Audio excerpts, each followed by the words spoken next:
बॉलीवुड में कही जाने वाली लेजेंड गायिका, स्वर कोकिला, सुरों की मल्लिका और सुरों की रानी जैसे नामों से मशहूर सदाबहार सिंगर लता मंगेशकर की मंत्रमुग्ध कर देने वाली आवाज के करोड़ों लोगों दीवाने हैं। लता मंगेशकर का जन्म 28 सितंबर 1929 को इंदौर में हुआ था। लता का असली नाम हेमा मंगेशकर है।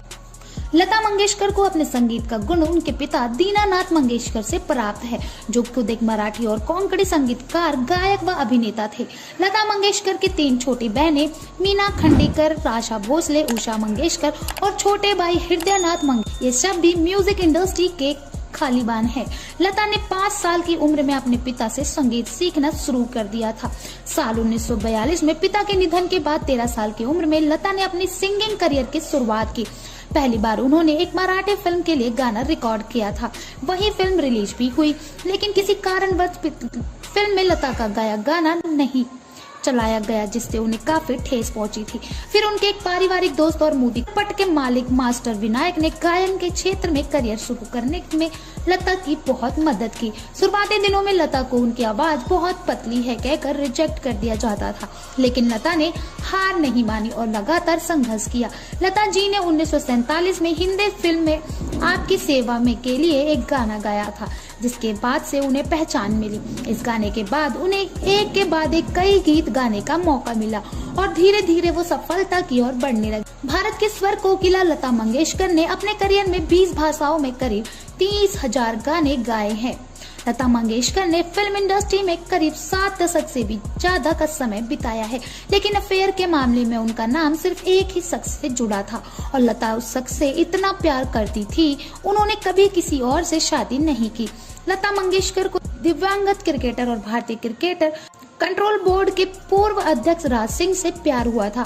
राज सिंह डूंगरपुर के महाराजा थे। लता के भाई हृदयनाथ भी एक क्रिकेटर थे और राज सिंह उनके करीबी दोस्त थे।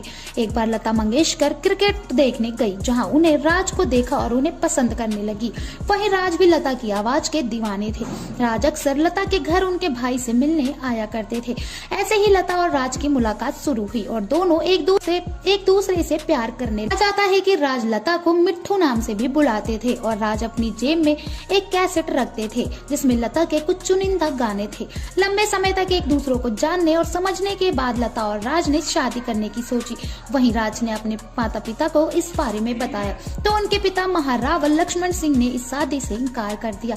इसके पीछे का कारण यह था कि लता का शाही परिवार से ताल्लुक नहीं था और राज के पिता उनकी शादी एक आम लड़की से नहीं कराना चाहते थे। राज अपने पिता से बेहद प्यार करते थे और उनका सम्मान भी करते थे। इसी वजह से उन्होंने अपने पिता के फैसले को स्वीकार कर लिया, लेकिन उन्होंने लता के सिवा किसी और से शादी न करने की कसम खाई और मरते दम तक इस कसम को निभाया। इसके साथ ही लता ने भी राज की तरह पूरी जिंदगी शादी न करने का फैसला किया। दोनों ने शादी नहीं की, लेकिन दोनों हमेशा एक अच्छे दोस्त बने रहे। वहीं साल 2009 सितंबर को राज सिंह का डूंगरपुर की अल्जाइमर रोग के कारण निधन हुआ। बस तभी से लता मंगेशकर ने किसी से भी प्यार नहीं किया और यही वजह है कि लता मंगेशकर मरते दम तक एक सिंगल लेडी बनकर रही। क्या दोस्तों, आपको लता मंगेशकर का कौन सा गाना सबसे ज्यादा अच्छा लगता है? आप उसका नाम हमें कमेंट सेक्शन में कमेंट करके जरूर, और इसी तरह की इंटरेस्टिंग खबरों को जानने के लिए हमारे चैनल को सब्सक्राइब करना बिल्कुल न भूलें।